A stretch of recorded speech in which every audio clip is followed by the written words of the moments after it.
자, 여러분들 안녕하십니까? 이번 이야기는 시청자 미추타님께서 이야기를 들려주실 거고요. 이번 이야기는 저도 일단은 제보를 받았을 때 와, 이런 세상에 또 미친놈이 다 있구나 이런 생각을 했던 이야기고요. 모르겠어요. 요즘에도 있는지는 모르겠지만 이런 사람이 있으니까 조심해 달라라는 취지에서 말씀을 해주시는 겁니다. 그러니까 여러분들 주변에도 지금도 있을 수 있습니다. 충분히 있을 수 있어요. 그렇기 때문에 더 공감할 수 있는 그런 무서운 이야기가 되지 않을까 생각을 하고 있습니다.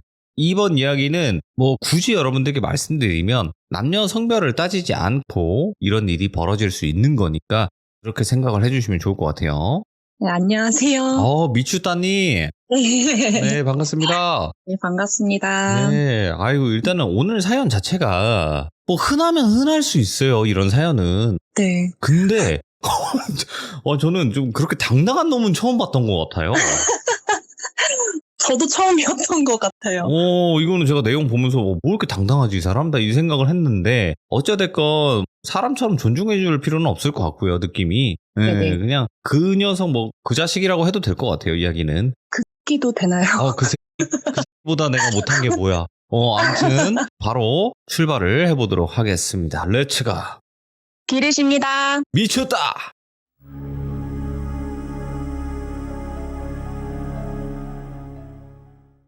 저는 자취를 한 지 올해로 14년 차인데요. 재수가 없어서 그런지 안 좋은 사건이 굉장히 많았었는데 네. 그중 첫 자취방에서 겪었던 일을 이제 얘기를 해드리려고 합니다. 네. 많은 분들이 좀 조심을 해야 될 것 같아요. 이거 일이 어느 지역에서 일어난 거죠? 큰 지역만 말씀해 주시면 좋을 것 같아요.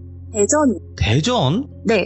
대전에서 있었던 일이다. 알겠습니다. 2010년에 이제 대전에 있는 모 대학교 원룸촌에서 겪었던 실화인데요. 저는 이제 대전이 아닌 타 지역에 살았기 때문에 대학교 기숙사 신청을 한 게 당첨이 됐었는데 그 당시에 제가 정리력 같은 게 있었어가지고 좀 깔끔 떠느라 기숙사에서 룸메들과 함께 살기가 어렵다 생각이 들어서 엄마에게 이제 사정을 설명을 하고 급하게 자취를 하기로 결정을 했어요. 입학식이 3월 2일이었던 걸로 기억을 하고 이틀 전에 급하게 방을 구하러 다녔어요. 네.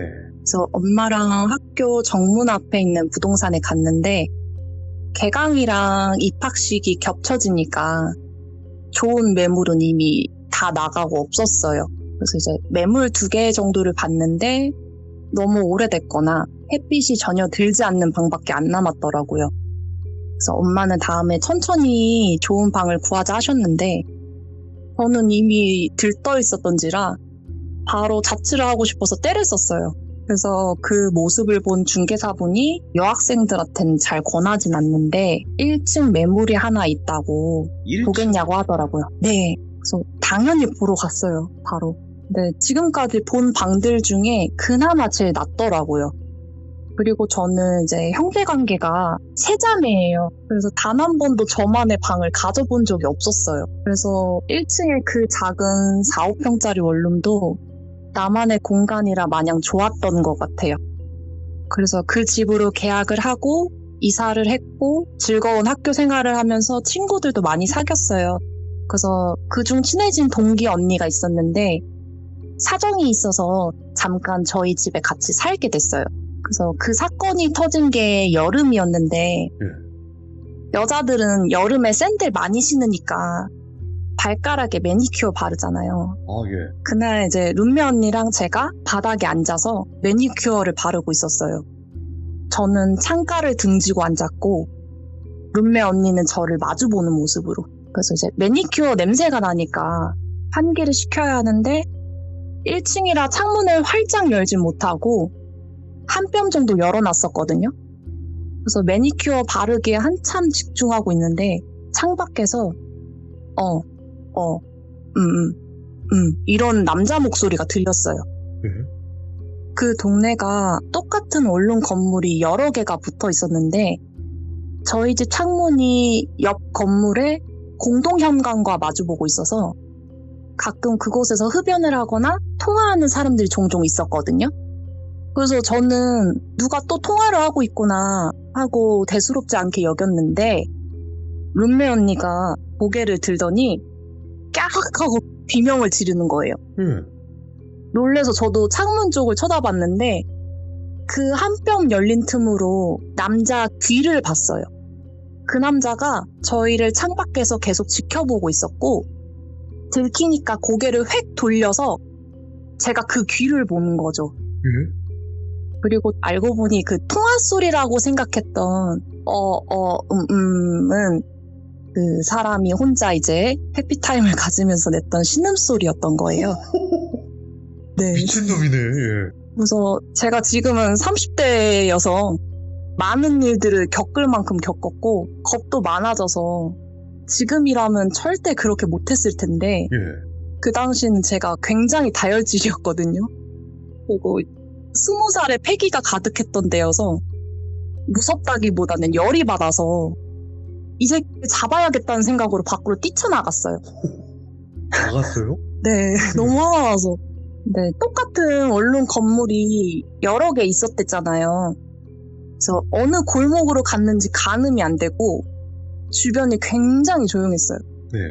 그래서 혼자 씩씩거리면서 가로등 밑에 서 있었는데 옆 원룸 골목에서 남자 머리만 빼꼼 나오는 거예요. 저랑 눈이 마주쳐서 계속 대치를 하고 있는 상황이었는데 못 봤어요.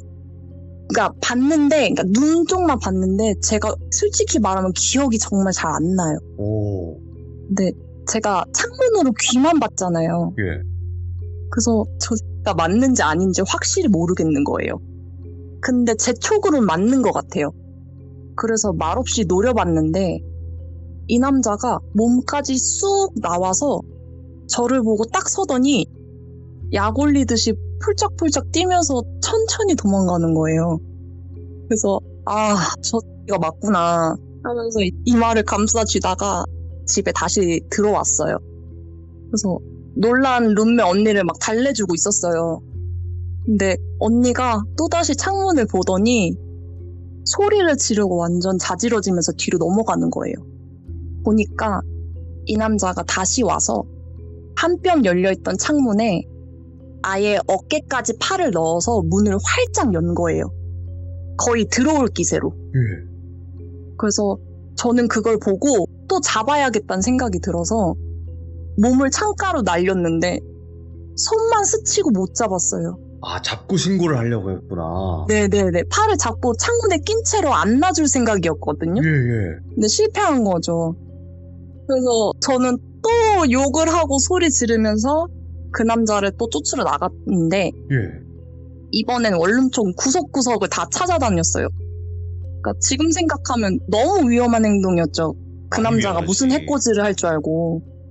그래서 한참을 돌아다녔는데 이번엔 다시 안 나타나더라고요. 그래서 집으로 돌아와서 경찰에 신고를 했어요. 그리고 근처 원룸 건물에 있는 CCTV 몇 개를 제가 가리키면서 여기에 찍혔을 거다라고 이제 확인 요청을 했고 그 경찰분이 건물주들한테 이제 연락을 했는데 그 CCTV들이 다 모형이었어요. 아, 녹화가 안 되는? 네, 가짜였어요. 예. 그래서 결국 어떠한 조치도 취하지 못하고 경찰분들은 주변을 순찰하시고 돌아갔고 저는 엄마한테 전화로 이런 일이 있었다고 말씀을 드렸어요. 그래서 이제 엄마는 그 집을 처음에 구했을 때부터 1층이기도 했고 평수도 너무 작으니까 마음에 안 들었대요. 그래서 다른 집을 구해줄 생각이 이미 있으셨더라고요.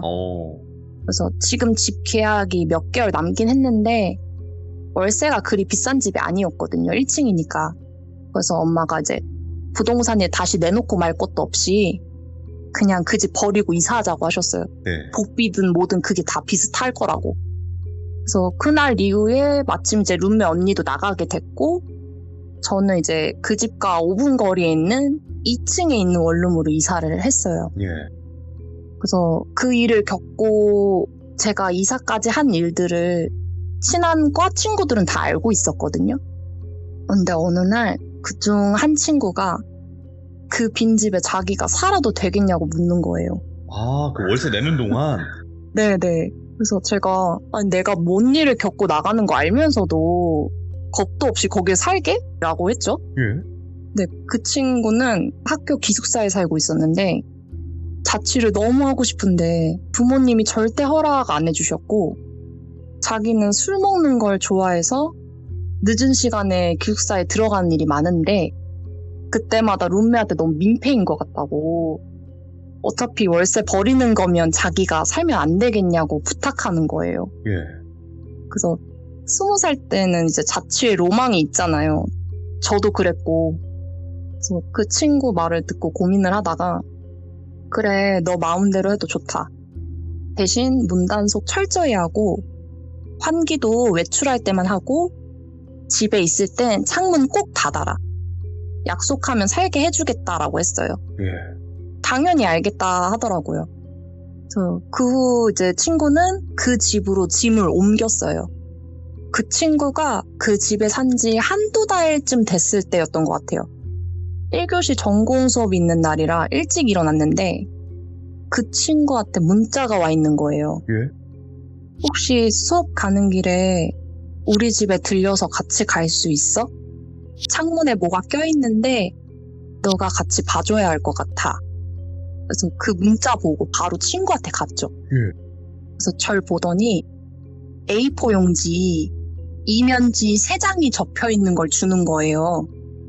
네, 펼쳐봤는데 아주 역겨운 내용의 편지였어요. 저도 이거 보고 깜짝 놀란 건데 진짜 이렇게 써 있었어요? 네. 그래서 그 편지 내용 말씀드리기 전에 예. 그 친구가 정말 예뻤거든요. 그래서 제가 더 걱정했던 것도 있어요. 너무 예뻐서. 아, 이뻐서. 네. 그리고 문단속 철저히 하라고 약속받고 살게 한 거였는데 친구가 어느 날 술 마시고 집에 들어와서 창문을 잠궈놓지 못한 채로 잠이 들었나 봐요. 아. 그래서 아침에 일어났더니 창문이 활짝 열려 있더래요. 그 원룸 창문이 자취하셨던 분들은 아실 거예요. 연식 있는 원룸 창문은 대나무, 소나무 이런 그림 있는 불투명 시트지가 붙여져 있는데 그 틈으로 자세히 보면 집 안이 보이거든요. 예? 그러니까 친구가 그 일을 겪었으니까 집에서도 조심했을 거 아니에요. 창문을 많이 의식하면서 살았나 봐요. 씻고 나와서도 창문 쪽 힐끔 보고 뭐 하다가도 힐끔 보고 그랬나 봐요. 그러다가 그 시트지 틈이 신경 쓰이니까 결국엔 종이를 창문에 붙여놨대요. 그 종이를 붙인 후에 편지가 꽂혀 있던 거예요. 그 편지의 내용을 말씀을 드리자면 예. 안녕하세요. 저는 평범한 대학생이지만 평범하지 못한 성적 취향을 가지고 있는 사람입니다. 저는 관음증이라는 성적 취향이 있는데요. 어느 날 당신이 자는 모습을 보게 됐고 첫눈에 반하게 되어 밤새 당신을 지켜보게 되었습니다. 아주 대단한 자기소개로 시작을 했어요. 또 친구가 잘 때 끙끙거리는 잠버릇이 있었거든요. 예. 끙끙거려서 신음소리 내는 잠버릇이 있어요. 그걸 참고해서 들어주세요. 집에 있으면서 창문 쪽을 여러 번 쳐다보는 걸 봤어요. 당신도 나의 존재를 알고 있고 의식하고 있고 궁금해하는 거 아닌가요? 그리고 당신이 잘 때 자기 위로를 하고 있는 모습도 봤는데 정말 참기가 힘들었어요. 그러니까 제 친구가 그 끙끙거리는 그거를 자기 위로를 하고 있다고 아주 대단한 착각을 해서 그렇게 편지를 써놓은 거예요. 그리고 제가 부탁하고 싶은 건 제발 창문을 가리지 않아주셨으면 해요. 종이만 떼주세요. 제발 바라만 볼 수 있게 해주세요. 부탁드립니다. 라는 내용으로 구구절절 장문의 개소리를 와. A4 용지 3장에 걸쳐 써놓은 거예요. 예. 그래서 저는 그걸 보고 이제 화가 치미는 거예요. 그래서 제가 수업이고 뭐고 당장 경찰에 신고하러 가자니까 친구는 그 상황이 너무 무서우니까 신고하는 것조차 겁내하는 거예요. 아, 보복당할 수도 있다, 이런. 네네네. 이미 얼굴도 자기는 다 보여졌고 보복당할 수 있으니까. 그래서 제가 그래 신고하는 게 무서우면 신고하지 말자. 네가 겪은 일이니까 내가 강요는 안 하겠다. 대신 이 편지 나 줘라. 나 이거 가만히 못 있겠다 하고 그 편지를 가지고 학교 근처 복사실로 가서 몇십 장을 복사를 했어요. 예. 그리고 그 일대 원룸 공동현관에 제가 이렇게 대자보처럼 다 붙여놨어요. 쪽팔리라고. 그리고 그 친구한테는 다시 기숙사로 돌아가라고 했어요. 그래서 그 편지를 낮에 다 붙이고 예. 알바 끝나고 밤에 제가 일부러 그 원룸 근처를 다 돌면서 집에 가고 있었거든요. 근데 어떤 원룸 공동현관 앞에 남자분 4-5명 정도 그 편지를 보면서 얘기를 나누고 계신 거예요. 네. 그 새끼네 하시면서. 그래서 그 틈에 껴서 제가 말을 걸었어요. 예. 안녕하세요, 이거 제가 붙여놓은데 혹시 이 사람 아세요? 하니까 이 근처에서 유명해요. 근데 이 정도인 줄은 몰랐네요 라고 하시는 거예요. 예. 근데 다른 분은 그 새끼 키 엄청 컸죠? 라고 물으시는 거예요. 저는 그날 너무 흥분해서 인상착의가 잘 기억이 안 나는데 거기서 이제 얘기를 나누다 나온 그 남자 인상착의는 키는 190 정도 되고 항상 같은 옷을 입고 다녔대요. 하얀 후드 집업에 카키색 카고 바지를 입은 떡진 생머리의 남자라고. 거기 계셨던 남자 2분이 똑같이 말씀을 하셨어요. 그래서 아까 처음에 저희 창문에 어깨까지 넣어서 문 열었다 했잖아요. 생각해보니까 그 정도 키가 돼야 가능한 거였더라고요. 그리고 그 얘기를 하셨던 분들의 여자친구분들도 피해자셨더라고요. 그중 이제 30대로 보였던 남자분은 여자친구와 동거 중이었는데 네. 여자친구가 이제 샤워를 하고 있을 때 창문으로 사진을 찍어갔다 하셨고 다른 남자분은 저랑 나이대가 비슷했는데 여자친구가 본인 집에 자주 놀러 왔는데 그때마다 여자친구를 창밖에서 쳐다봤대요. 근데 그 남자가 190쯤 되는 거구고 그분은 저랑 체격이 비슷할 정도로 왜소하셨거든요. 말랐구나. 네. 그래서 남자친구로서 쪽팔리고 자존심 상했지만 이게 힘으로 제압할 수 있는 상대가 아니었다고. 그래서 그때도 그걸 알고 자기가 옆에 같이 있음에도 불구하고 자기를 무시하고 여자친구를 쳐다보고 있더라라고 하셨어요. 그리고 그 일대에 있는 원룸 공동현관 비밀번호를 다 외우고 있었대요. 미친놈이다 진짜. 그 남자분들도 저처럼 잡으려고 몇 번 쫓아간 적이 있었는데 예. 그때마다 다른 원룸 건물로 들어가 버려서 어디에 사는 사람인지 가늠도 안 됐다 하더라고요. 아무튼 그날 그 자리에서 한 30분 정도를 그 얘기를 나누다가 이제 집에 갔고 제가 붙여놨던 편지는 일주일 정도는 더 붙여져 있었던 것 같아요. 제가 네. 계속 확인했었거든요. 그러다가 없어졌어요. 뭐 그 뒤로는 이제 친구는 기숙사에서 잘 지내고 저도 다른 곳으로 이제 이사를 했으니 그 일을 잊고 잘 살고 있었어요. 그랬는데 늦가을쯤에 저희 대학교 기숙사 쪽에 카페가 있어서 이제 커피를 마시고 저희 과실로 가려고 내리막길을 걸어 내려가는데 저 아래에서 흰색 후드 집업에 카키색 카고 바지를 입은 떡진 생머리 남자가 걸어 올라오는 거예요. 예?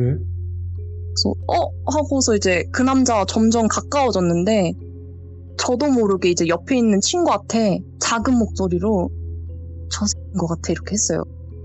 친구는 뭐가 이런데 제가 이렇게 막 팔을 툭툭툭 쳤어요. 그래서 이제 점점 그 남자가 가까워지면서 어깨를 스치면서 지나갔거든요. 그래서 뒤를 획 돌았어요 제가. 근데 이미 저를 쳐다보고 있는 거예요. 그러더니 진짜 저한테 처음 도망갔을 때처럼 약 올리듯이 저희 학교 기숙사로 뛰어 올라가는 거예요. 그러니까 알고 보니까 저희 학교 학생이었고 헐. 기숙사생이었던 거죠. 근데 이제 밤마다 이제 본인의 욕구를 해소하기 위해서 원룸촌으로 내려왔던 거예요. 와, 아니 근데 잠깐만. 그래요. 그 정도로 네. 특정이 될 수 있었다면 분명히 경찰서에 누군가는 신고를 했었을 거고 잡을 수도 있는 네. 충분한 상황이었는데 증거가 그만큼 없었기 때문에 그랬을까요? 이게 저도 CCTV 영상을 만약에 땄더라면 네. 신고가 됐었겠죠. 근데 이게 다들 모두 겪었던 분들이 우울증이 없잖아요. 그렇지. 찍을 그리고- 그럴 막 용기가 안 네. 날 수도 있고. 그리고 제가 정말 많은 일을 겪어봐서 아는데 예. 이렇게 훔쳐본 걸로는 처벌이 안 돼요. 그냥 어깨를 넣은 건 그거는 주거침입 정도는 될 수 있는데 예. 바라보고 그냥 쳐다본 거는 뭐 어떻게 할 수가 없다고 알고 있거든요. 그럼 되게 작은 벌금 정도일까? 그러지 않았을까요? 그냥 제가 많은 일을 겪어봤는데 한 번도 처벌이 된 적이 없었어요. 제대로. 근데 또 시청자분들 중에서는 그래요. 그렇게 생각하실 수도 있어. 편지가 증거가 될 수 있지 않나 이렇게 생각할 수도 있는데 그 편지를 그 네. 사람이 썼다는 증거가 없어요. 그러니까 뭐가 없었어요. 그러니까 그렇죠. 저도 정말 머리를 많이 썼었거든요. 이거 지문을 따야 되나 뭘 따야 되나 이렇게 했었는데 그걸 다 증명할 수 있는 결정적인 증거가 없어서 그냥 이제 해프닝 같이 끝난 거죠. 너무 그러니까 억울하게. 이거는 사실상 막상 잡으려면 잠복해 있다가 그 현장을 네. 급습해서 잡는 수밖에 없는 거예요. 맞아요. 그래서 그냥 잡으려고 길을 쓰고 그랬는데 그쵸. 못 잡은 거 근데- 다 안 남고. 너무 또 아쉬운 현실 중에 하나는 사실 경찰분들이 거기에 잠복을 해 있는 그 시간 동안에 또 다른 곳에 사건 사고가 일어날 수 있는 부분이니까 거기 네. 또 매달려 있을 수는 없는 거잖아요. 이건 친놈이 다 했네 진짜. 좀 순찰은 해주고 가셨고. 순찰은 해주시겠죠. 당연히 또 그게 공무원들도 공무니까. 최선을 다 하셨을 거예요. 맞죠. 이게 정말 지금은 좀 그런 법이 좀 강화가 됐으면 좋겠는데 네. 아직까지도 그거를 알고 그런 걸 악용하는 사람들이 있을 거라는 생각이 또 드네요. 보니까. 그때는 또 13년 전이니까요. 네. 그런 게 더 없었을 거예요. 그렇죠. 지금은 좀 달라졌을 수도 있겠지만 와 네. 근데 대단하네. 자기소개서를 그렇게 당당하게 쓰는 적은 또 처음 보는 것 같아요. 저 제발 처음 봤어. 제발 종이를 떼주시길 바라겠습니다. 내가 봐야 되니까.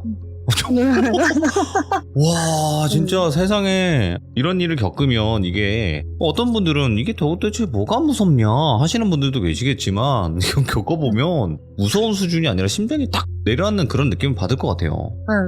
진짜 아직도 음. 기억이 나요. 그 오래전 일인데도. 이거는 기억이 날만하고 그리고 미추따님께서 와 그래도 사이다 같이 쫓아나가는 그런 강단 그리고 야 편지 줘봐 한 다음에 편지 싹 다 복사해가지고 다 붙여놓는 그런 강단 이게 너무 멋졌습니다. 이런 미친놈들이 없어졌으면 좋겠다라는 그런 취지로 오늘 이야기 네. 들려주셔서 감사드리고 고맙습니다. 네, 감사합니다. 네 고맙습니다.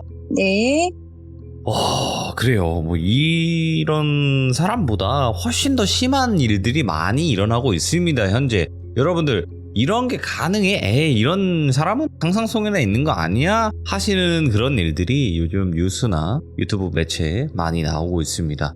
우리가 상상하는 것 그 이상으로 점점 더 미친 사람들이 많아지고 있다는 거죠.